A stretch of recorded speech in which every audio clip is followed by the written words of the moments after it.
Your contract is canceled immediately." Garrick Thorne's voice sliced through the boardroom. The vice president of operations stood at the head of the table, arms crossed, radiating the kind of arrogance that comes from never facing real consequences. I looked up from my laptop, where lines of code scrolled across 3 windows.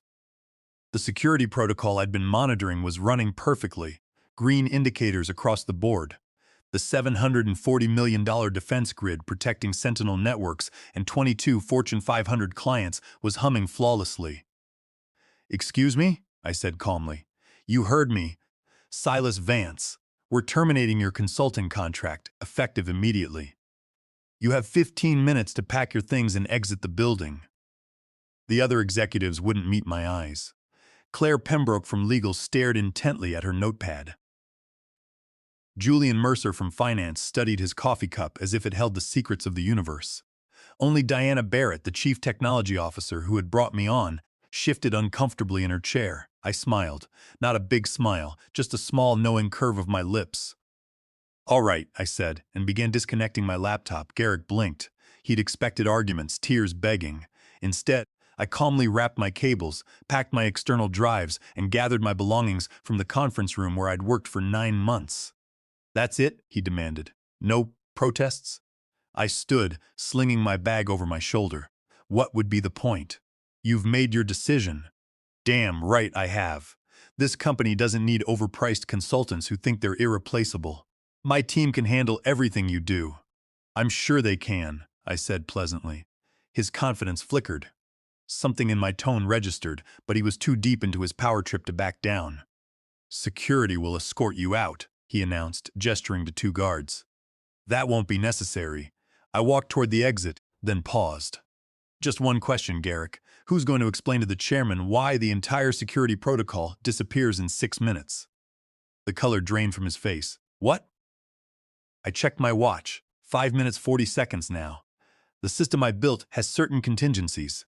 A dead man switch, you could call it. My credentials need to authenticate every 96 hours, or the entire architecture recognizes a critical security breach and initiates complete shutdown. Safety feature.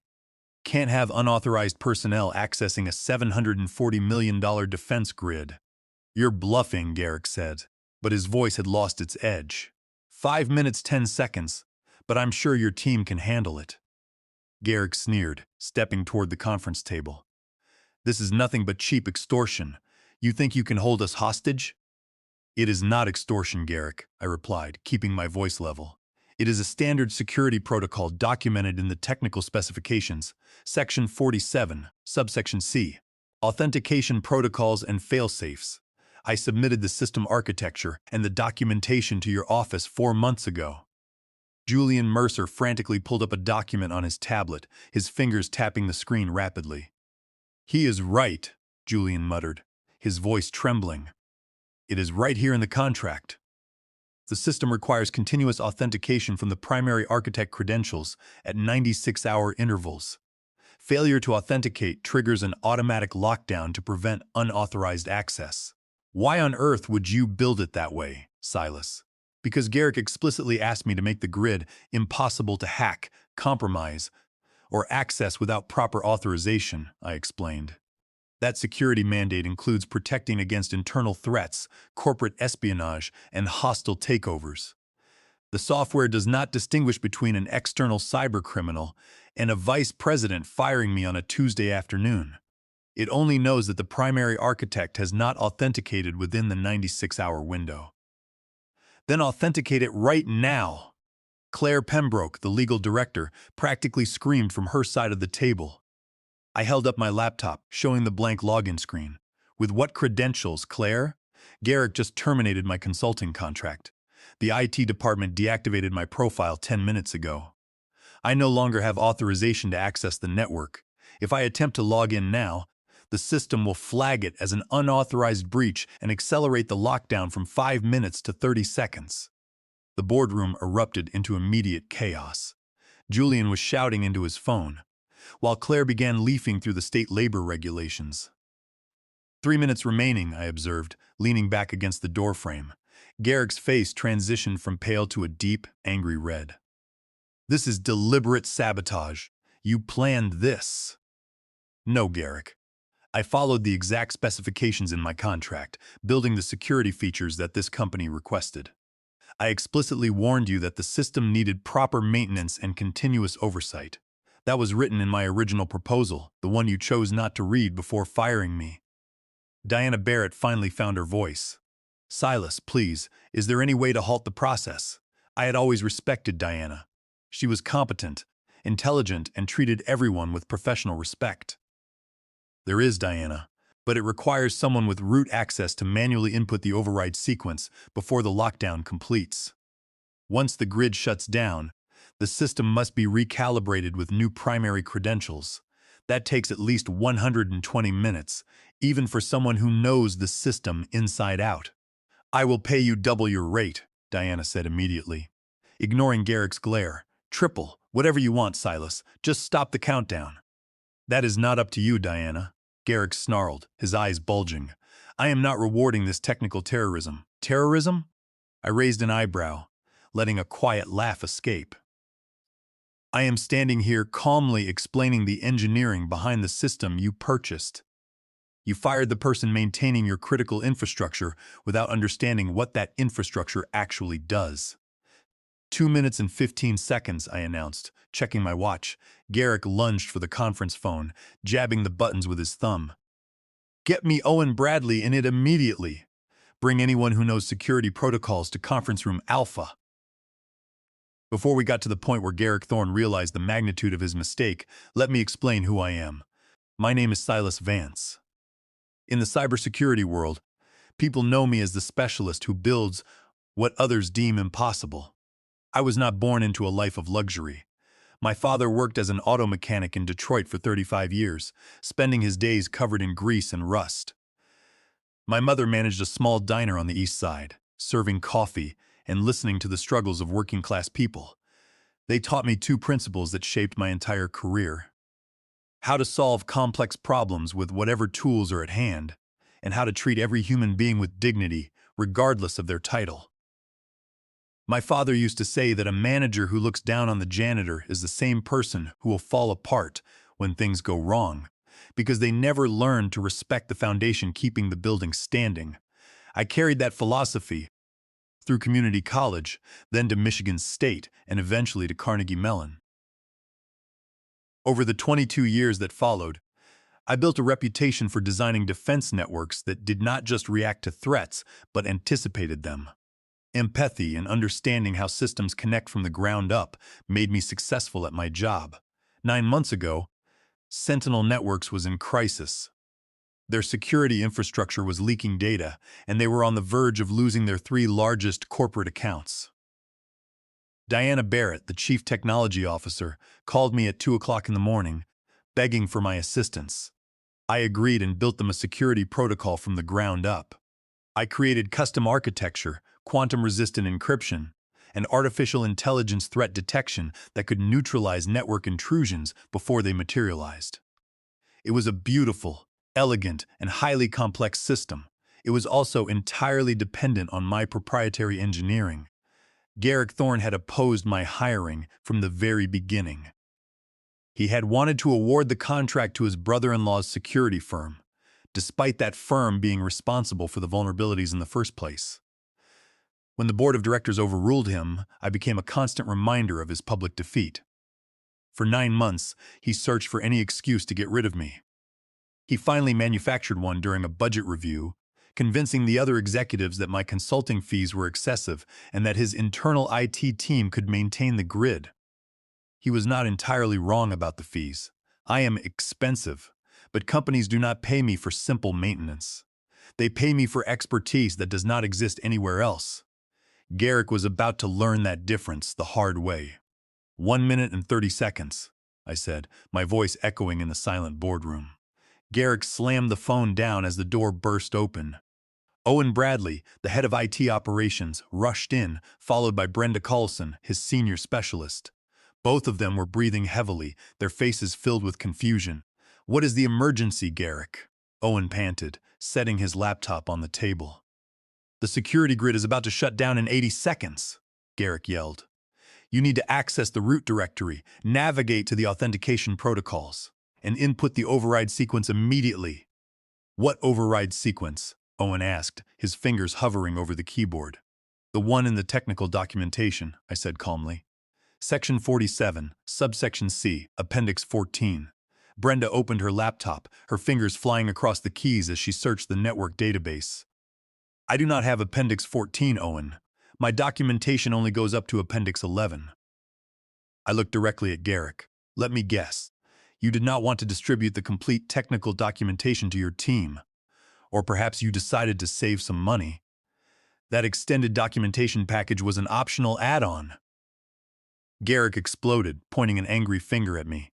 You wanted $24,000 for a PDF. No, Garrick, I replied. I wanted $24,000 for 350 pages of detailed specifications, authentication protocols, override sequences, and maintenance guidelines. That documentation represents 22 years of my professional experience. You chose to save $24,000 and now you are about to lose a $740 million security grid. 45 seconds, Julian Mercer announced, his voice cracking under the tension. Silas, please, Diana Barrett pleaded, stepping toward me. Tell us the sequence. We will pay whatever you ask. The override sequence is 28 characters long, I said. It is a randomized alphanumeric string with special characters. I can recite it, but Owen must input it perfectly on the first attempt. One typo, and the system will interpret it as a brute force attack and lock down instantly. Owen looked up, sweat beads forming on his forehead. I am ready, Silas. Go ahead. The sequence is Sierra, 9, ampersand, Delta, double 9, kilo, pound, Omega, wait! Owen shouted, panic in his eyes. How do I input the Greek characters? What is the Unicode for Omega? You would know that if you had the documentation, I said. 10 seconds. 5, 4, 3, 2, 1. Julian Mercer counted down, his voice barely a whisper. Across the office floor, the consequences of Garrick Thorne's arrogance unfolded in real time.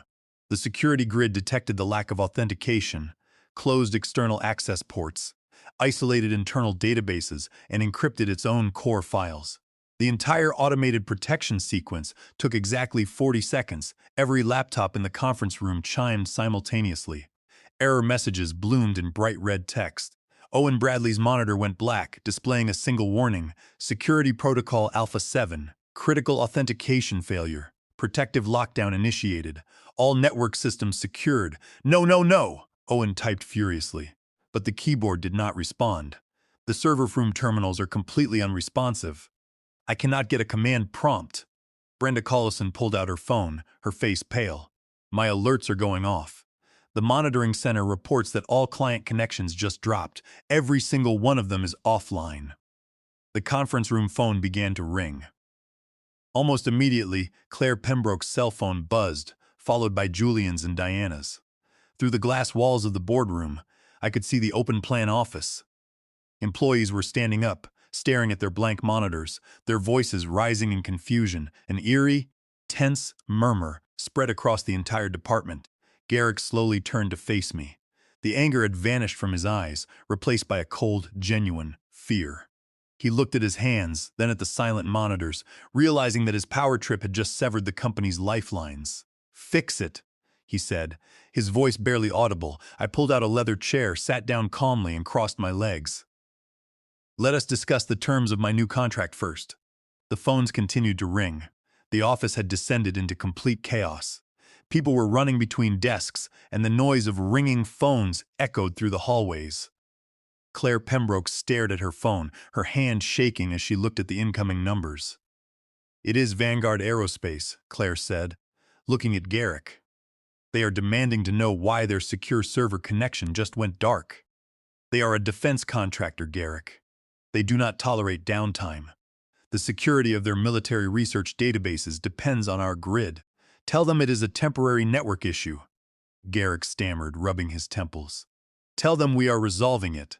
Vanguard Aerospace contract has a 99.99% uptime guarantee, Julian Mercer said, looking at his tablet. We are already in breach of contract.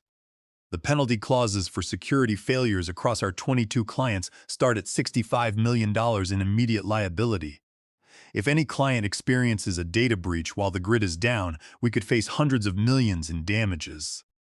Vanguard alone has a penalty clause of $3 million for every hour of unplanned downtime. Plus, they have the right to terminate our contract immediately without notice. The financial bleeding will escalate by $12 million every single hour this system remains offline. This is not a network issue, I told them. The security system is doing exactly what it was designed to do. It is protecting itself from unauthorized access. Your client's data is perfectly safe. It is just encrypted and inaccessible until the system confirms the threat has been resolved. The architecture is working flawlessly. It is your management that has failed. You are the threat, Silas, Garrick shouted, slamming his fist on the mahogany table. You built this trap. No, Garrick, I am the creator of the system. You are the one who locked the door and threw away the key when you terminated my contract without checking the technical requirements. I am the only one who can unlock it because I hold the intellectual rights and the custom override protocols. If you want my assistance, you must agree to my new terms. Diana Barrett leaned over the table, her expression urgent. Silas, what are your terms? We cannot let the company collapse over a personal dispute. I opened my laptop and pulled up a draft agreement I had prepared 3 months ago, when Garrick first began suggesting that my services were unnecessary. I had hoped I would never have to use it, but I always believe in preparation. Here are my terms, I said, turning the screen toward Diana and Julian. First, a new contract. I will no longer work as an outside consultant. I will be hired as the chief security officer with a permanent seat on the executive board. Security decisions must have executive-level representation. Garrick began to object, but Diana cut him off with a sharp, warning glare that silenced him instantly. Second, I continued, I want full authority over all security infrastructure, personnel, and IT operations. Owen and his team are capable, but they require proper training, structured leadership, and modern resources. Which leads to my third term, an annual security operations budget of $32 million to upgrade our hardware, expand the monitoring staff, and fund continuous training programs. A secure network is an ongoing investment, not a one-time purchase. $32 million? Julian Mercer gasped, his eyes wide. Silas, that is a massive increase. Our current annual IT budget is barely $12 million. You spent $740 million on this security grid, Julian, I replied. And you almost destroyed it because Garrick wanted to save a few $1,000s on documentation. $32 million is less than 5% of that total investment. It is a bargain for protecting our entire corporate existence. Claire Pembroke read the screen, her eyes widening as she scrolled down the list. And what is this fourth point, Silas? Complete access to all board meetings and financial disclosures, I said. I cannot protect a company if I do not understand its operations. If you want me to secure Sentinel networks, I need to know about every merger, acquisition, and financial movement before they happen. Security must be integrated into our business strategy, not treated as an afterthought. That is absolutely out of the question, Garrick Thorne yelled, his face turning red again. You are asking for control of the corporation. We cannot hand over our financial planning to a cybersecurity engineer. I am asking for the authority to do my job, I replied calmly. Yesterday, this company's security was compromised because a vice president made a critical technical decision without understanding the engineering details behind the grid. Under federal law, specifically the Securities Exchange Act, corporate officers have a duty of care. Garrick's unilateral decision to terminate my contract without verifying the technical safeguards constitutes a clear breach of fiduciary duty. If the shareholders find out that a 50% drop in network security was caused by personal negligence, the legal consequences will be severe. The board will face lawsuits for failing in their oversight duties. Claire Pembroke looked at Garrick, then back at me. As a corporate lawyer, she knew I was correct. If the company was sued by clients like Vanguard Aerospace, the board members could be held personally liable for failing to oversee critical infrastructure. Furthermore, I added, the software that runs the security grid is my intellectual property. The licensing agreement states that the license is revoked immediately upon termination of my contract. Any attempt by Sentinel Networks to run, bypass, or reverse engineer my code without my active primary credentials constitutes willful copyright infringement under Title 17, Section 504 of the United States Code.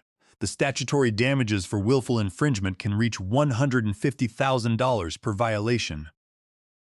With 22 clients, that is over $3 million in statutory damages alone, plus criminal liability. Your team cannot touch that code without committing a federal crime.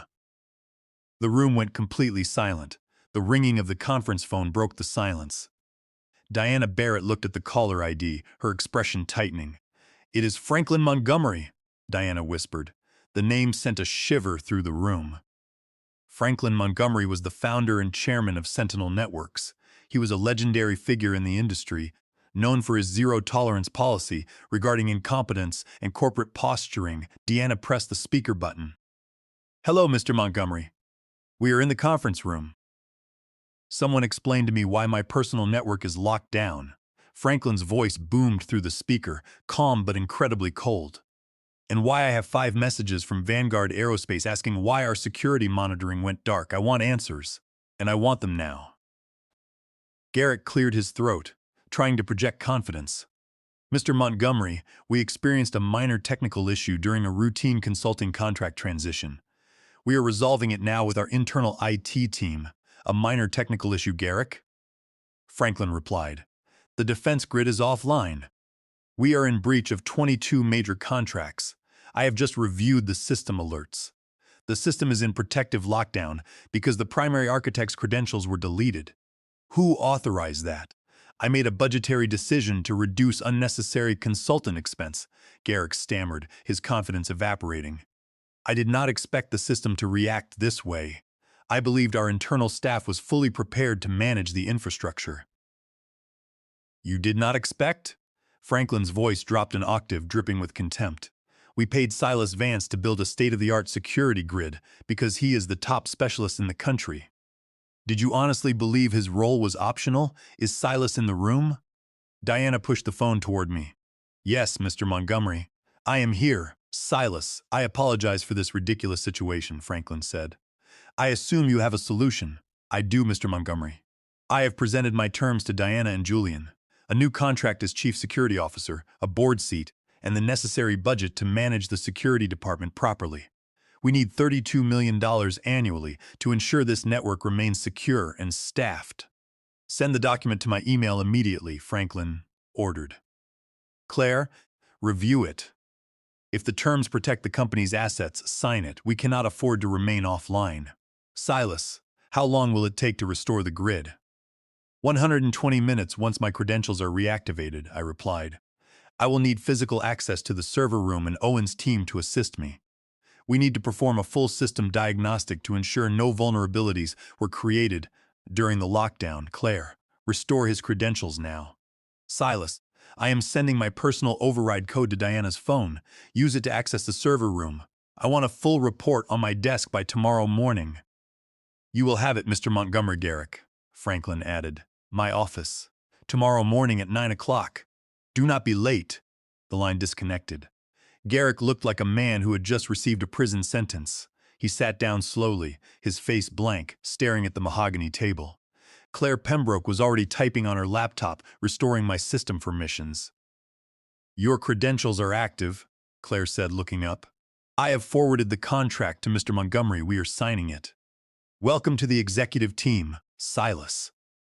I stood up and looked at Owen and Brenda. "Let us go to the server room. We have a lot of work to do." The server room of Sentinel Networks was located in the basement, protected by heavy security doors and biometric scanners. Under normal circumstances, it was the most secure room in the building. Right now, with the system in lockdown, it was accessible only with Chairman Franklin Montgomery's personal override code. Owen Bradley and Brenda Carlson followed me through the security doors. Rows of server racks hummed in the cool air, their green lights blinking in the dark. We walked to the primary terminal in the center of the room. "The system is like a medieval castle," I explained to Owen and Brenda as I logged in. "It detected a threat, pulled up the drawbridge, and locked all the gates. My job is to convince the system that the threat has been resolved and that it is safe to lower the drawbridge. I entered my restored credentials, scanned my fingerprint, and allowed the terminal's camera to perform a facial recognition scan. The monitor flashed green. Identity verified. Silas Vance, primary architect. Access granted. Second step, I said, typing a series of commands. We must resolve the authentication failure alert. I am inputting the resolution code to tell the system that the primary architect is back online. How long will the diagnostic scan take? Brenda asked, leaning in to watch. 52 minutes, I replied. The artificial intelligence must scan every network node, client database, and entry point to ensure that no hackers tried to exploit the lockdown window. It is a necessary safety protocol. While the diagnostics ran, I sat with Owen and Brenda, using the time to explain the three-layer defense model I had designed. The outer layer, which I called the moat, monitored all incoming data traffic, filtering out common threat patterns before they reached the network. The middle layer, the wall, managed real-time threat detection and active response, isolating suspicious activities. The inner layer, the keep, protected the most sensitive files with quantum-resistant encryption, making brute force decryption mathematically impossible. It would take more computing power than exists on Earth to crack this encryption, I told them. That is why the system must protect itself so aggressively. It is designed to survive. The terminal chimed, indicating that the scan was complete. Diagnostic clear. No unauthorized intrusions detected. System integrity at 100%. Now we restore the client connections, I said, directing Owen to manage the terminal. We bring them online one by one, wall first, then moat. That way, the active defense protects the network while the external ports open. We methodically reconnected each of the 22 clients. I started with Vanguard Aerospace, watching the indicator light shift from red to green. Then Summit Financial, followed by Peak Manufacturing. One by one, the connections returned to normal. 118 minutes after entering the server room, the final client connection turned green. My phone buzzed with messages from the monitoring center, confirming that all networks were fully operational. Julian Mercer sent a text stating that the clients were satisfied and the liability threat was resolved. We did it, Owen said, letting out a deep breath. You did it, I corrected him. You just needed the right tools and the documentation to understand how the system works. From now on, you will have access to everything. The next morning, the executive boardroom felt very different. The panic had disappeared, replaced by a quiet professionalism. I sat in my new seat at the table, next to Diana Barrett. Franklin Montgomery sat at the head of the table. He looked at Garrick Thorne, who sat silently at the far end. Garrick, Franklin said, your decision yesterday was an embarrassment to this corporation. You exposed us to millions in liability and violated your fiduciary duty. You are being removed from your position as Vice President of Operations, effective immediately. Garrick did not look up. However, Franklin continued, I do not believe in discarding talent. You will be reassigned to a special projects role in our logistics division, reporting directly to the regional manager. You will have no management authority and no budget control. Your salary will be adjusted to reflect your new role. Garrick nodded slowly. I understand, Mr. Montgomery. Thank you. After the meeting, I went down to the IT department. I met with Owen and Brenda to discuss building out their team. With my new budget, I approved the hiring of 3 new security analysts to handle the increased workload. Over the next 3 months, we transformed the security culture at Sentinel Networks. Every Friday, I hosted a security lab where employees from all departments could learn about threat detection and cybersecurity. The attendance grew every week, and the company became stronger and more collaborative. One afternoon, Franklin Montgomery called me into his office. He slid a folder across his mahogany desk. Silas, you have done an outstanding job as Chief Security Officer, Franklin said. I want to expand your responsibilities. I am offering you the position of Chief Technology Officer, overseeing all technical operations, in partnership with Diana Barrett. I looked at the contract and smiled. I accept, Mr. Montgomery. Thank you. I left his office with a sense of profound gratitude. I thought about my father working in his Detroit garage and my mother serving coffee at her diner. They had taught me that respect, integrity, and hard work were the true foundations of success. Garrick's attempt to fire me had not destroyed my career. Instead, it had given me the opportunity to build a stronger system, support a talented team, and prove that true authority comes from lifting others up, not tearing them down.